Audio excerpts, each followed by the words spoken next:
Welcome back to Vocabulary and Subculture. Today we are looking at a community defined by heavy iron, pre-workout powders, and a relentless obsession with self-improvement. We are looking at the subculture of gym rats. Let's get our English pump on. Wow.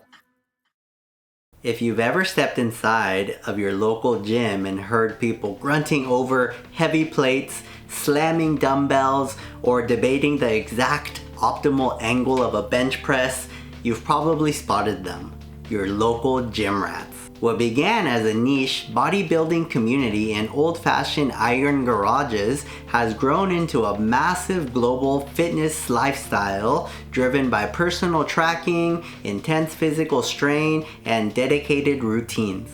Because consistency is everything within this subculture, gym rats operate under constant physical pressure and tight schedule constraints. You are tracking your daily caloric intake, fighting through intense muscle soreness, and managing strict time blocks just to hit your training splits. Gym rats are indeed a special kind of crazy, and I am proud to say that I was once part of that community. Obviously now I've let myself go a bit, but I do know my way around the gym floor. And if you spend any time on that floor, you quickly learn that everyone is terrified of hitting total burnout. That's the point where overtraining completely exhausts your nervous system and drops progress off a cliff. You need to be careful not to burn out. You can also use that word in the real world to describe extreme corporate fatigue or creative drain from working long hours without taking a break. It's really useful. To avoid it, the smart lifters practice active recovery, performing very light, low-stress movements just to help the body heal. That translates beautifully to creative rest days where you can focus on low-intensity micro tasks to keep your momentum going without draining your energy battery. It's exactly this ultra-specific lifestyle lingo that makes the community so unique. To communicate effectively inside that high-intensity environment, the community relies on sharp, immediate terminology to swap training strategies, evaluate performance, and manage recovery on the fly. If you don't understand the underlying dialect, the conversation sounds like a chaotic mix of sports science and crazy lifestyle choices. But once you master it, you unlock an incredibly punchy way to describe personal growth, progress blocks, and project scaling in your daily life outside of the gym. Today, we are breaking down 4 essential gym terms that carry massive practical value for your everyday English outside of the fitness center. I hope you're limber and warmed up because we're going to jump right into the first word. Our first word is gains. Within the fitness community, gains refers to the physical muscle mass, strength, and overall progress you build over months of lifting weights and tracking your nutrition. It is the ultimate reward for your hard work, and gym rats like myself celebrate every single ounce of progress we make with our gains like a massive victory. A gym rat lives for those weekly gains. Outside of the weight room, gains is a fantastic casual noun to describe measurable progress, profit increases, or step-by-step career growth you achieve. Check it out in these 2 standard examples. We saw some serious productivity gains after the team started using that new project management software. My investment portfolio finally made some decent gains this past quarter. The trick to using this word naturally is applying it to anything that you can track on a timeline. Whether you are dealing with a business presentation or discussing your personal finances, gains highlights a literal reward of consistent long-term effort. It is a perfect advanced noun to swap in whenever you want to describe a step-by-step upward trend without sounding like a dry corporate textbook. Let's see how the word flows in the first comic dialogue. Hey Jim, I notice you are getting really buff. You've been making massive gains at the gym, I see. Oh, thanks for noticing, Bob. You've also been making massive gains with our profits this quarter. Awesome. Thanks, but honestly, I'd rather make gains in my love life. I just got dumped last night. Oh no, that's too bad. Hey, why don't you join me at the gym tonight? It'll at least help with improving your mental gains. I'm so glad I said yes to joining you at the gym 3 months ago. Check out these gains, bro. Nice, but look at those chicken legs. You need to work on your leg gains. That was the word gains.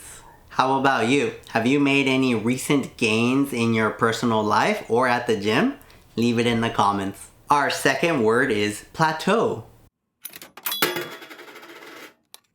In the fitness subculture, a plateau describes the frustrating phase where your strength progress or your weight loss completely stalls out despite the fact that you are still training hard and eating correctly. You're at a standstill. Personally, I hit a plateau with my bench press weight for about 3 whole years. It was only recently that I overcame that plateau. I was so happy. Outside of the fitness circles of gym rats, plateau is a great vocabulary word to use whenever progress flattens, skill development stalls, or business metrics hit a dead end. Let's check out the 2 standard examples. I feel like my language skills hit a plateau after 3 months of rapid learning. Our website traffic hit a plateau last month, so we need to rethink our design strategy. The beauty of using this word in your everyday life is that it carries a neutral, realistic tone. Saying a project or a skill has hit a plateau implies that while the initial rapid growth phase is over, the foundation is still stable. Things just aren't climbing vertically like they were before. It's an excellent corporate vocabulary choice because it sounds highly objective and professional, allowing you to address stagnant metrics without sounding panicked or overly negative. Let's check out the second comic dialogue to help cement this word. You look exhausted. Did you hit that new deadlift PR? I tried, but I've been stuck at a brutal plateau for the last 6 months. I just can't seem to get the weight up. Oh man, I know that feeling. I've been plateaued at 8 plates for the last 3 weeks. What are you stuck at? Yeah, me too, same, about 8 plates. It's rough, isn't it? What are you going to do to get past that plateau? Well, I've been eating more, training more, sleeping more, and a bunch of other things. I don't know what more to do. Anyway, let's stay positive, buddy. Good luck. You know what? Actually, you just motivated me. I'm gonna go give it another try. Time to fly past this plateau. I love using that word because it perfectly captures those moments where hard work does not immediately translate into visible results. If you want to go more in depth with these English structures, don't worry, you don't have to scramble to take notes. I packaged the complete lesson transcript, conversational dialogues, and expanded subculture vocabulary into a clean, text-only PDF study guide companion. Tap the Google link in the description to get your copy and study at your own pace. And while you're down there, please hit that like and subscribe button. Thank you. Let's get right back into our third word. Our third word is cool down. In the gym community, a cool down refers to the gentle, low-intensity movement or stretching you perform at the very end of a brutal workout to lower your heart rate and to ease your muscles. I highly recommend you don't skip your post-workout cool down. Your body will thank you. Outside of physical training, cool down is a nice word to describe a necessary wind down period after a chaotic day or a calm wrap up phase following a high stress negotiation. See how it works in the 2 standard examples. I'm very upset with you. I'm going out for a walk to cool down before I say something I'm going to regret. Let's allow a brief cool down period for the team before we dive into the next major development phase. In everyday conversation, using cool down highlights the exact bridge between peak stress and mental clarity. It serves as a clear, polite signal to others that your brain or your team's energy is currently running too hot to make logical decisions. Swapping this term into your casual or workplace vocabulary gives you a sophisticated, non-confrontational way to hit the pause button, reset your focus, and lower the emotional temperature of the room. Let's see how the word handles in a workplace environment. Here's the third comic dialogue. Why are you sitting in the break room with the lights completely off and headphones on? Well, I just got out of a 2-hour conflict resolution meeting with the stakeholders, so I am in a serious mental cool down phase right now. Whoa, that sounds intense. Here's a piece of chocolate to assist you in your cool down. Wow, I love chocolate. By the way, do you want to join me? I heard the boss really let you have it during the morning meeting. Yeah, you're right. Let me get in on this cool down session. Wow, I had no idea this many people needed to cool down. Anyone down for beers after work? We need to cool down even more before work tomorrow. Our fourth and final word is conditioning.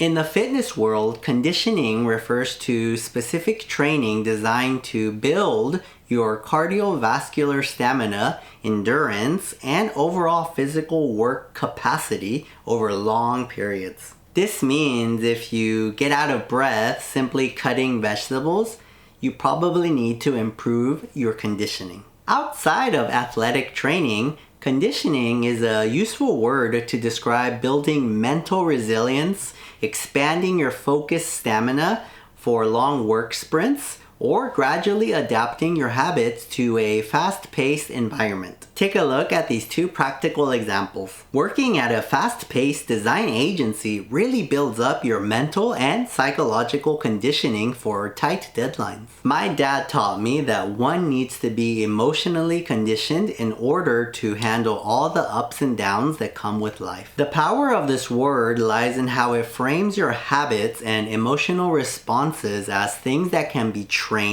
and shaped over time. Saying someone is conditioned for a specific situation implies that they have developed a reliable internal infrastructure through sheer repetition and exposure. You can deploy this term in corporate strategy or personal conversations to describe how a team or an individual has been intentionally prepared to handle unpredictable shifts, client updates, or market volatility without losing their focus. Let's see the final term play out in the comic dialogue.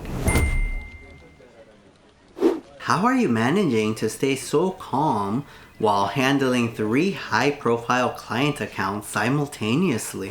It is all about long-term professional conditioning, my friend. Teach me your secrets, because handling just one client has me on the verge of a total panic attack. You gotta put in the reps, my friend. I wasn't always this mentally conditioned. I used to cry in the broom closet all the time. So you're telling me that this workplace anxiety is basically just a mental workout I need to strengthen? That's right. In time, you'll be so conditioned that nothing will affect you. There you have it. 4 practical, high-yield vocabulary words straight from the subculture of gym rats.